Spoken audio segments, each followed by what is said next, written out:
Hot Nights of Linda. Oh, didn't see you there. Today I am discussing Muzan-E. Now this is gonna be a short video, but I just really wanted to let you guys know about this little unseen gem from Japan. Now, if you've heard about this movie, you've probably heard about it on like disturbing movies list. And will it disturb you? Will it shock you? Will you be terrified at every frame from this movie? Probably not. Now, this isn't your typical found footage film. It actually plays out like a TV special news report. And for that, I applaud it, because it doesn't have all the cliches and annoyances I have with found footage films, like shaky camera, loud fucking noises for no reason, no reason to have a camera filming that. Like, this makes sense. You follow a news reporter, and it truly feels like a special news report that I guess they probably did in Japan when the news were too hardcore. You would have to, rent a video about a specific case. Now, this film follows our journalist, which I can't remember the name, and I'm terrible at Japanese names anyway, and she tries to discover what happened to this famous AV actress. Now, for people who don't know, AV in Japan just means adult video, which just means basically porn.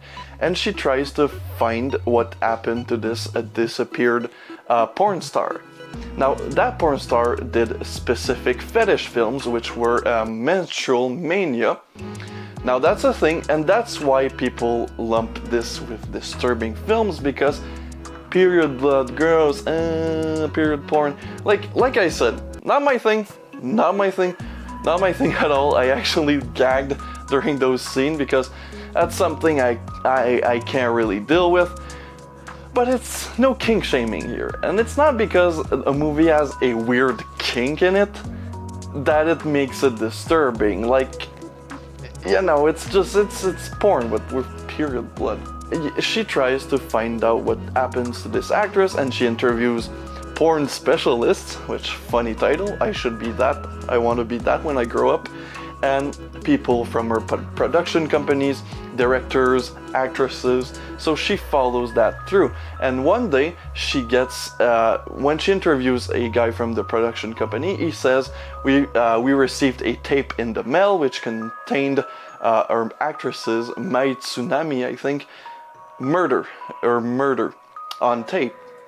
And then the reporter tries to find that tape.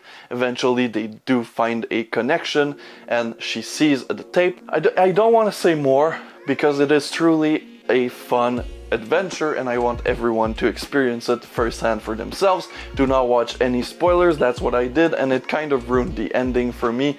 But if you haven't heard anything about this film, go watch it. There's no legit release, just find it, go to ftupmovies.com and go watch it. I think it is truly a great film. I watched 4 films yesterday, and this was truly the best. It is captivating, it is so well done, it really drags you into the story, and you really want to discover what happens to that disappeared porn star. And the acting is great, the direction, it feels like a news report that you would have seen in that time, and the movie doesn't really stray away. And there's in found footage, usually there's little things, like I said, that takes you out of the movie. This doesn't really.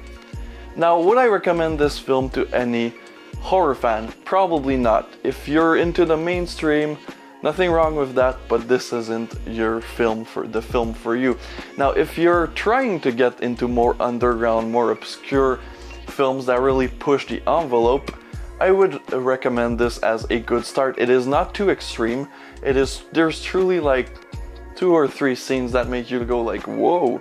The rest of the film is honestly very good filmmaking, very good narrative structure, good acting, good characters. Like, it is just a good film that happens to deal with subjects of murder and period blood and fucked up things, but it's in the same vein as most 90s shot on video Japanese cinema. They say people addicted to heroin have a monkey on their back. Isn't that cute?